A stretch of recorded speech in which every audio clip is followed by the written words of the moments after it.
How do I build my business as a one-man band with the right energy and in the right places? This is a great question that I received from Cindy, and she sent this into innerlifeskills.com/ask, where we find really relevant questions to answer to our community of coaches around the world. There's three aspects of the question that I'm going to focus on today, and I'm going to be bringing you 10 insights. So many coaches, guides, consultants, people who are moved to guide others feel like it's just me with my machete carving my way through the jungle of trying to figure out how to do this, how to crack the code of finding clients and building a business. Because most coaches are focused on their love of serving, coaching, facilitating. They don't often realize that there's a massive business entrepreneurial element to being able to do this work in the world. After all, it ends up being about whether you can sustain attracting clients, serving clients at the highest, and paying the bills, and hopefully earning some abundance along the way, so that you're not trapped in selling hours. You can still go on holiday. So coaches are often focused on this idea of, I want to help people. I want to turn my natural coaching skills into a business. I might as well be paid because I'm already helping people and I love helping people in some way. If you're the kind of person that's inspired to inspire, if you're the kind of person that feels guiding people is natural, and you want a meaningful career that has a sense of purpose so that you can put your head on a pillow at night and feel that warm feeling that your day was meaningful, that you contributed to somebody's life, then those are often the reasons that we are drawn to this path. But you go get some skills and tools, and then you bump into the reality that the hidden aspect of this journey is a very tangible, grounded, raw and real need to become entrepreneurial. That there is a business building component to this. It doesn't just happen magically.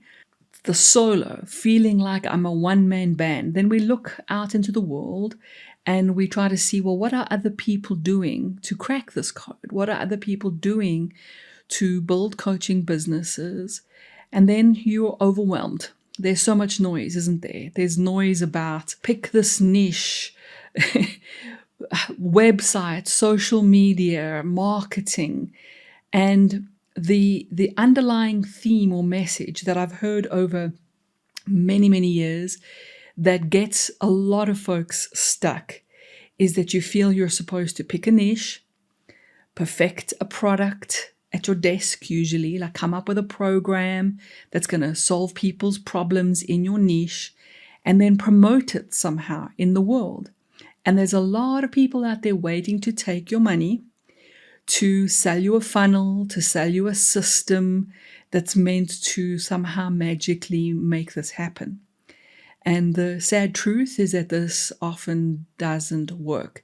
I cannot tell you how many coaches I've spoken to that are disappointed, disillusioned, that have spent a lot of time and money and effort, and they're ready to give up their dream, or they've given up. The first thing any natural coach needs, if they're going to take this journey seriously, if they're going to really want to, number one, serve people at the highest, and number two, be able to build a successful coaching business, are skills and tools. Now, I know it sounds like super obvious, like, yeah, of course, Cole, but you'll be surprised how many people underestimate the importance of this. So I'm going to just be pretty blunt. Natural skills are not enough, certainly not in today's environment. So your natural ability to guide, to inspire, that's wonderful. That means that this belongs to your purpose. But it's like saying to somebody who has got some natural affinity for cooking that they can start a restaurant tomorrow and expect instant success. To go pro, to take this seriously, to build a career, to build a business, mastering your skills and acquiring tools that really, really work in the world has to be your number one priority. If I wanted to upgrade from an amateur cook who had a passion for cooking and I wanted to go pro so that I could make a career out of that, I would first need professional skills. And then I would need tools, recipes. I would need to build up a repertoire of, whether somebody threw one kind of cuisine at me or another, or asked me to bake or asked me to fry, or that I could do that, right? So flexibility and confidence in your abilities is what is required. So what you want to do is you want to upgrade your natural abilities. Master the skills, master the tools, tick. Then your attention needs to turn into business building. And they can overlap. I often encourage students to start with the natural business building process while they are learning to play kumbaya, while they are learning their core competencies and acquiring the critical tools and skills that they need to be successful and that they need to be pro. Got it? To niche or not to niche, that is the question. I'm going to tell you that if you're in the start phase, not the scaling phase, which means you have not got a steady flow of clients yet.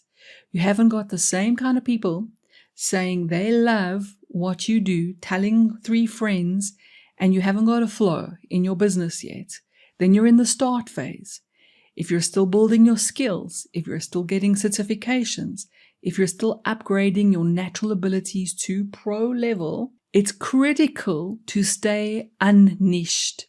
So please unniche thyself. It's going to put blinkers on you so you won't be able to see the many people that could actually benefit from your skills and tools. Once you are in the scaling phase of your coaching business, you may choose to niche or not. But there's even a difference there between you being niched versus niching what you put in the shop window of any marketing you do. Marketing must be niched. Social media accounts, any promoting, any you being out in the world, talks, books, websites, they all work better when they're niched, which is why when you try to research this, the marketing gurus of the world will tell you the riches are in the niches are really important, because that's true for marketing. If I want a book to be successful, it needs to be focused on a very clear, specific audience. If I want a website to get SEO, search engine organic traffic, it needs to be niched. If I want social media algorithms to recognize what my channel's about, it's better to have some niches that all relate to each other and throw in a little bit of human being variation as we go. But that's in the scaling phase, not in the start phase.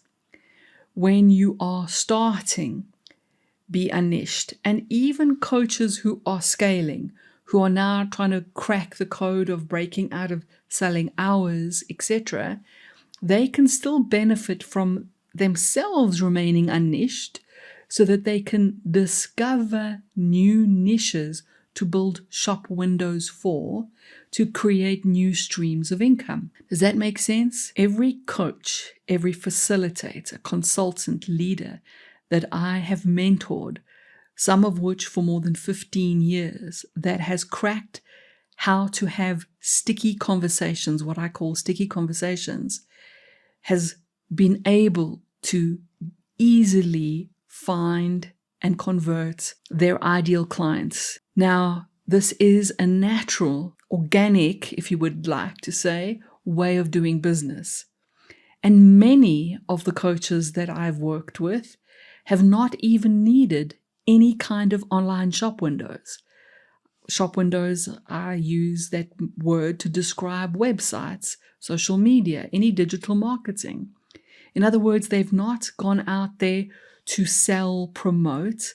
They've just had sticky conversations, and the sticky conversations have turned into business. So I believe it is probably the most important thing you can learn to do outside of mastering your professional skills as a coach and acquiring what I call the big 4 toolboxes, which are the most in-demand toolboxes, which is proper, flexible, unique life coaching tools, business coaching tools, executive coaching tools, and a big favorite, Enneagram coaching tools. Because coaches that can dip into these toolboxes with a foundation of ICF competencies and professional master coaching skills, they have the power to deliver exceptional coaching, the kind of coaching that has their clients telling 3 friends, sending referral business. And of course, if you're getting referrals, first of all, you probably don't need any kind of marketing. It also tells you you are serving at the highest, and that is the biggest validation that you have found the right kind of people to serve in the right way. So what is a sticky conversation? It's using actual coaching skills, trust building, listening, being able to hold a beautiful space, showing up as a caring, empathetic, decent human being, being focused on the person in front of you. I call it singing the you song and not the me, me, me, me song. Right? The me, me, me, me song is, I'm a coach. This is what's coaching about. This is my story. This is why I love coaching. This is what I do. This is why I do it. And it's beautiful and it belongs, right? It has a place. But singing the you song is finding out what the person in front of you is actually struggling with. What is the change they want to make? What is it that's the most important thing for them right now? Where are they struggling? And brace yourself, alliteration is on its way. Where are they stuck? Where are they suffering? Where are they stressed? Where are they seeking a solution that is significant? That's a 9 out of 10, 10 out of 10 priority for them right now. When we do our work to find that out, we then can build custom-built solutions for that. And that is the way to do business.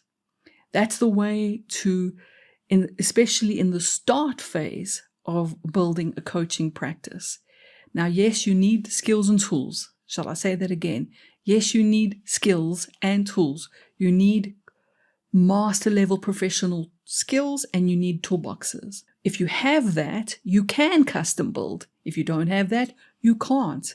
And you'll just be quite one-dimensional as a coach, repeating the same kind of thing again and again, which pretty much often just sounds like, what are your goals? What are your obstacles?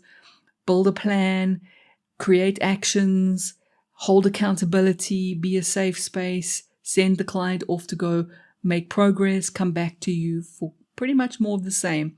And I'm not meaning to knock that. That has a place. But it's become like the standard in the industry.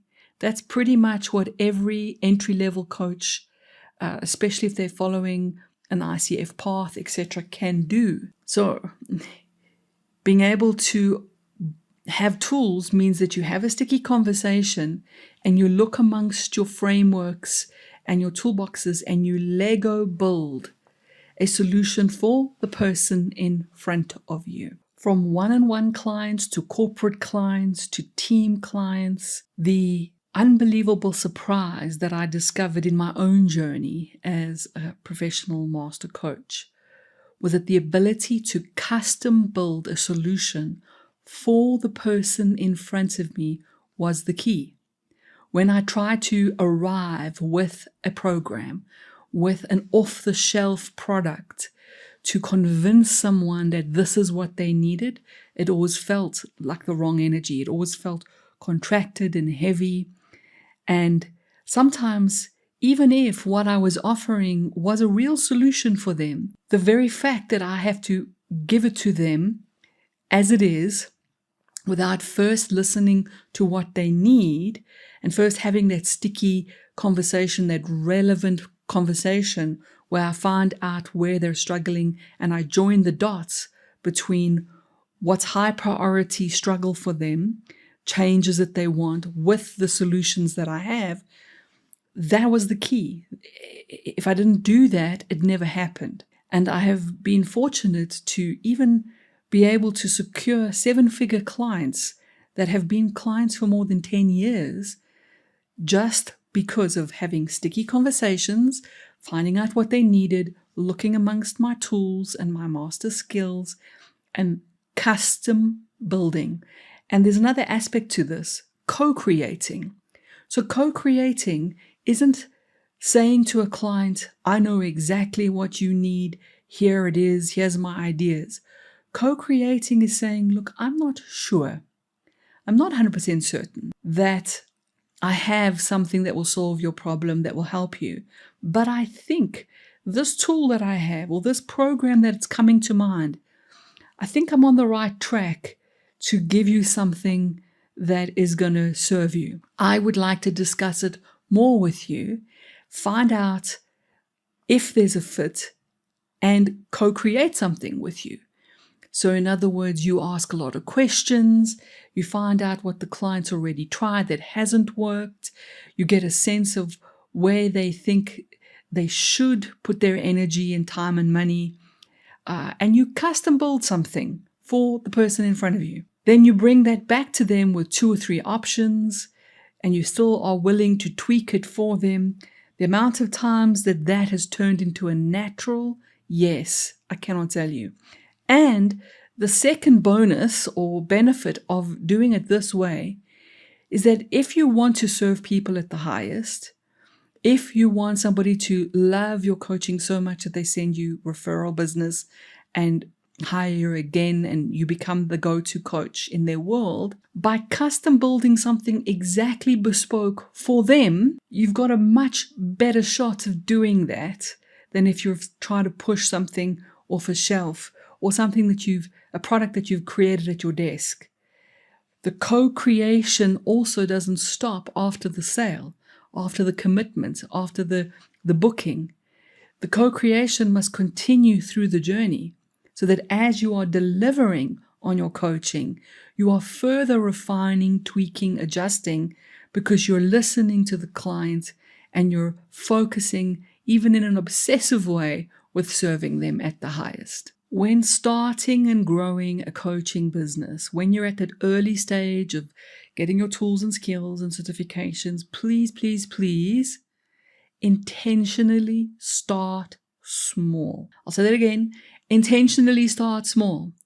Don't try to emulate, copy, model of what looks like big success in the world, so that you think I must do what the big successful coaches are doing in order to get where they are going. They didn't start that way. A tree doesn't start big with fruit. It starts as a little sapling and it naturally grows to a bigger tree and it earns that growth. So what does starting intentionally small look like? It's embrace your saplingness. Oh my word, did I make up a word? Yes. Because a sapling needs different things to a big tree. And if you try to artificially, unnaturally give your small business all of the ingredients that you would give a big tree, the same amount of water, light, nutrition, you can kill a sapling. Starting intentionally small means that one client is good enough for now. That you maybe start cheap or affordably or free. And that the first time you do something, you are generously giving to toughen up, to learn, to adapt, so that whatever you're bringing to the world improves. And that you embrace that. You embrace the growth process, the discovering, the adjustment, the flexibility. And then you will naturally grow with that. It's a very natural process. It's unnatural when you try to leap too big. So intentionally start small. If you're going to do group work, decide that all you need is 3 people, and you build something for 3 people. And then you go find 3 people and you give them very generously. And it's okay not to be sure. It's okay to be floundering a little bit, as long as you've got skills and tools, professional level skills and tools, and that you're focused on serving the people in front of you. Starting intentionally small can really, really serve you. Coaches that sing the you song and not the me, me, me, me song tend to do far better. Now, it doesn't mean you're ignoring you. Here's the key. An apple tree is being true to itself, and that's how it expresses its purpose.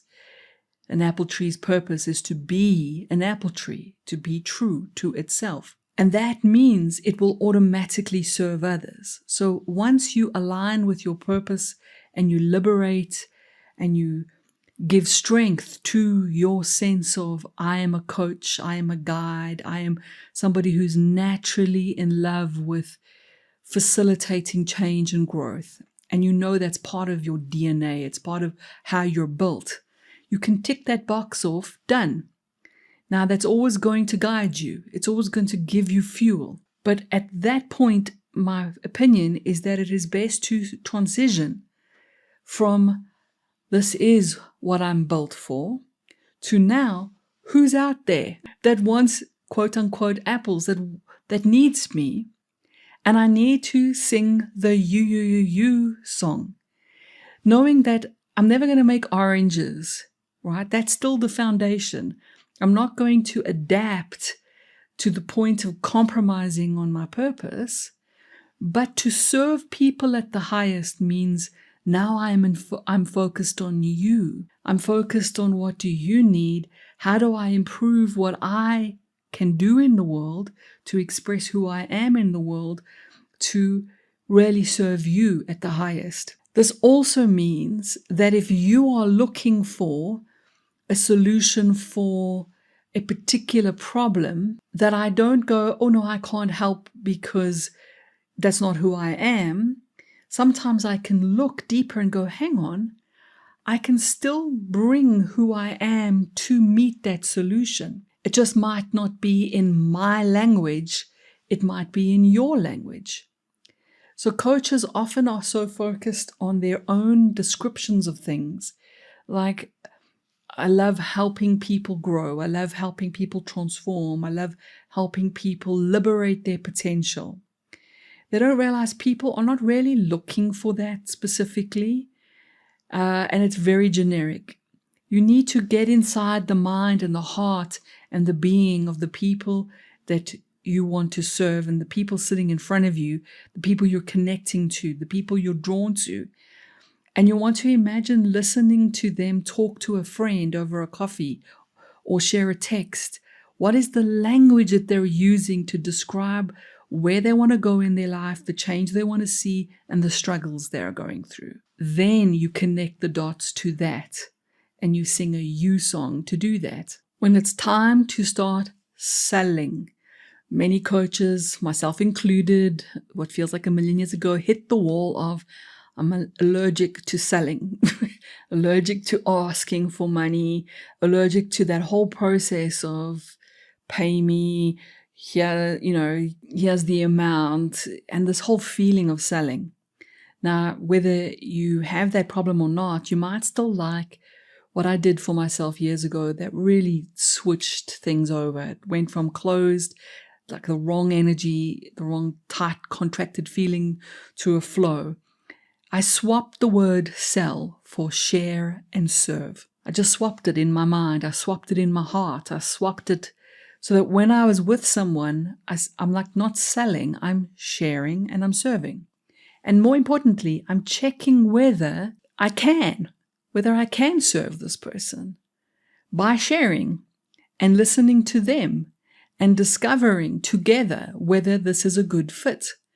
The language of this is, I'm not sure, but I suspect you might be my ideal client. I'd love to have a conversation to figure that out. And if at the end of the conversation, we realize that it's not a good fit, either way, It would have been just lovely to get to know you a bit, and I'll wish you well and we'll go our separate ways. But if we discover that actually what I have, my expertise, my tools, my skills, can really serve you, then we'll talk about next steps. And can you see how that approach, sharing, serving, it leads to natural sales, but you didn't have to feel like you were ever being unnatural. Business, coaching business, a flow of clients saying yes, happens naturally when 3 circles click.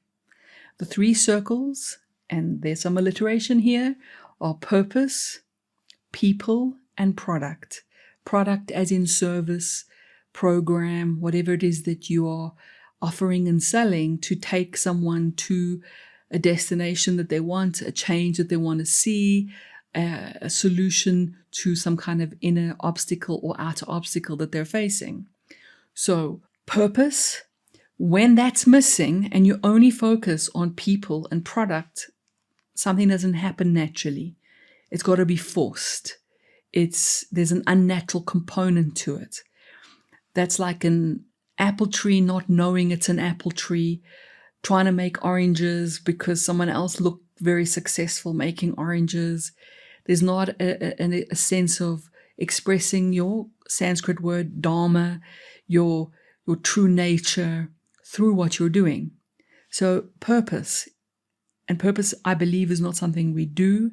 I believe it is an expression of who we naturally are. People. I always talk about finding pockets of people, and instead of deciding on the people, swap the word deciding for discover.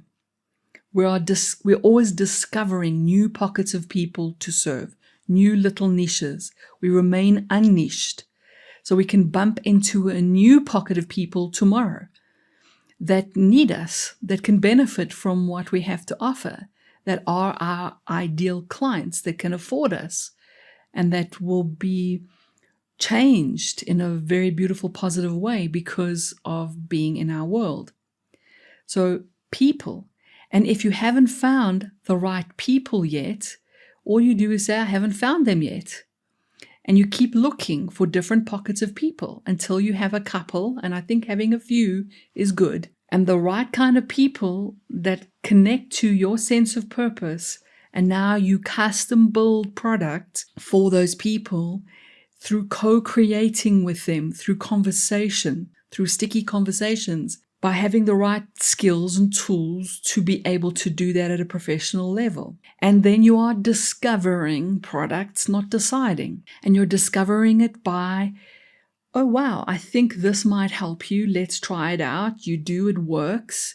You do it again, it works even better because you've learned, you've gotten better, you've improved, you do it again. And this product development happens in the fire of the client's experience and not at your desk. Please don't sit at a desk, faffing over fonts, trying to perfect a product in a vacuum. Create draft ideas, sure, but then put yourself in the world and be brave enough to start small intentionally and grow. That way, when you get the product that the people love so much, they're going to tell other people, and your heart is happy because it's an expression of your purpose, business grows naturally from that place. How do you know you have found a winning coaching product, program, service? The only way to know is to intentionally start small, discover different pockets of people, keep custom building products, delivering, learning, and then when you get a pattern of yeses, which means the same kind of people love the same kind of product, and it makes your purpose, your apple tree sense of purpose, your natural self just light up on the inside, makes your sap, the blood, the life force in you, your energy rise. When that starts to happen and you see a pattern, you have found a product worth scaling. You have found a product worth putting a spotlight on, putting in your shop windows, building social media around if you choose to. But what I've seen time and time again is a lot of coaches, this works so well that they don't even actually need digital marketing because it grows naturally. When people love what you have done for them, they're going to tell 3 friends. And those 3 friends may tell a few more friends. And there's a natural growth. Many of the coaches that I've worked with have not needed any kind of digital presence.